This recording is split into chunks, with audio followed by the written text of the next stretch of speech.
Hello friends, welcome to Gulyani classes. आज हम topic discuss करेंगे टाइप्स ऑफ प्रेफरेंस शेयर्स।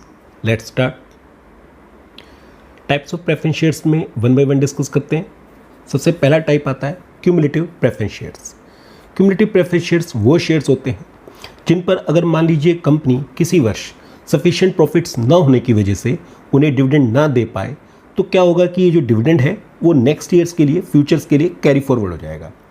अर्थात जब भी कंपनी को फ्यूचर में सफिशिएंट प्रॉफिट होगा तो कंपनी पहले इन क्यूमुलेटिव प्रेफरेंस शेयर्स पर जो उनका पिछला डिविडेंड बकाया है उसको चुकाएगी और उसके बाद जो है अगले साल का डिविडेंड देगी।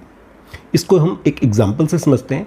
मान लीजिए किसी कंपनी ने 2020 और 2021 का डिविडेंड नहीं दिया क्यूमुलेटिव प्रेफरेंस शेयर्स पर, और मान लीजिए उस कंपनी को 2022 में एक सफिशिएंट प्रॉफिट हो जाता है, तो वो कंपनी सबसे पहले 2020 का फिर 21 का डिविडेंड देगी और उसके बाद भी अगर प्रॉफिट्स है तो 2022 का भी डिविडेंड देगी क्यूमुलेटिव प्रेफरेंस शेयर्स पर।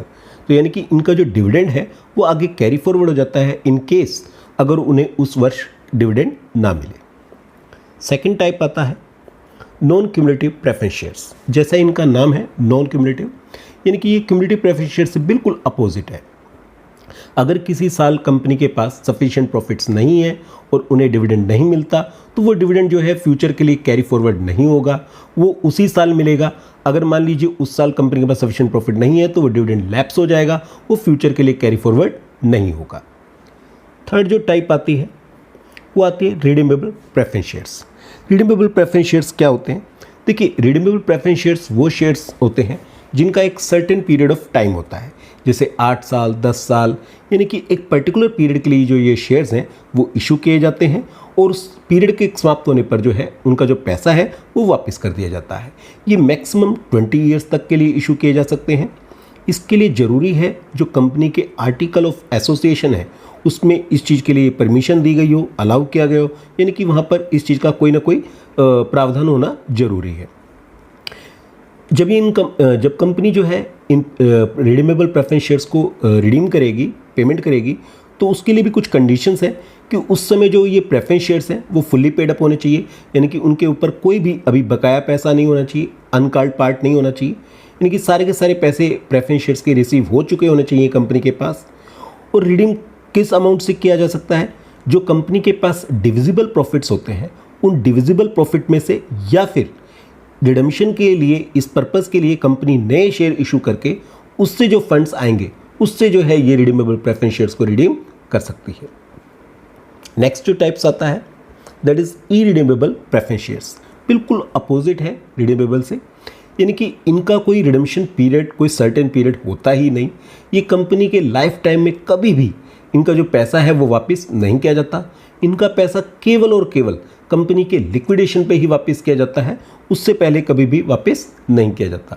लेकिन स्टूडेंट्स, यहाँ पर इम्पोर्टेंट बात यह है, इस पर ध्यान देना है कि कंपनी एक्ट 2013 इंडिया का अलाउ नहीं करता इरिडीमेबल प्रेफरेंस शेयर्स को इशू करने के लिए।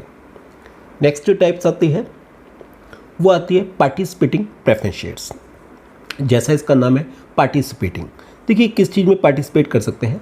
जैसे कि आप सबको पता है कि प्रेफरेंस शेयर्स पर एक फिक्स रेट से डिविडेंड मिलता है। अगर मान लीजिए प्रेफरेंस शेयर्स पार्टिसिपेटिंग है और आर्टिकल ऑफ एसोसिएशन अलाउ करते हैं उस कंपनी के, तो इन पार्टिसिपेटिंग प्रेफरेंस शेयर्स को ये राइट होता है कि उन्हें एक सर्टेन रेट से डिविडेंड रिसीव करने के बाद अगर कंपनी के पास सफिशिएंट प्रॉफिट्स है तो उस एक्स्ट्रा प्रॉफिट्स में एक्स्ट्रा डिविडेंड जो है ये रिसीव कर सकते हैं।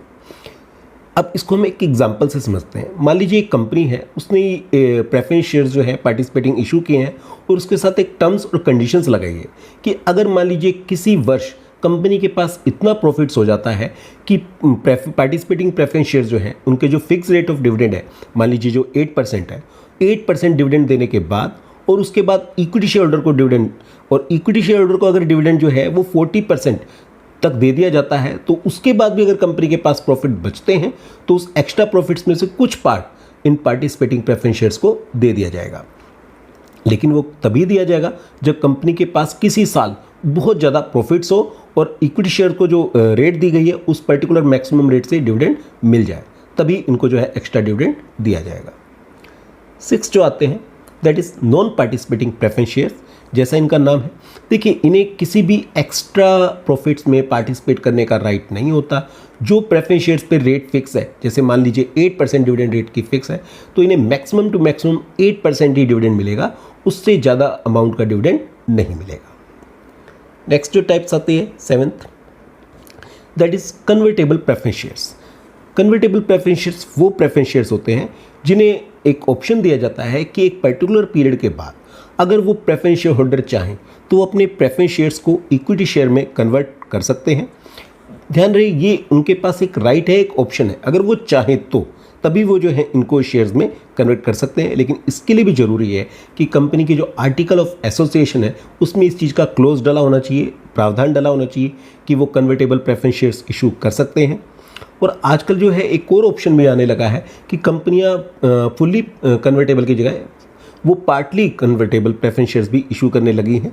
यानी कि उस समय इस केस में क्या होता है कि जो प्रेफरेंस शेयर होल्डर है वो अपने सारे के सारे शेयर्स को तो इक्विटी शेयर में कन्वर्ट नहीं कर सकते, उसका कुछ प्रपोर्शन, उसका कुछ रेशियो जो है वो इक्विटी शेयर में कन्वर्ट कर सकते हैं अगर वो चाहे तो।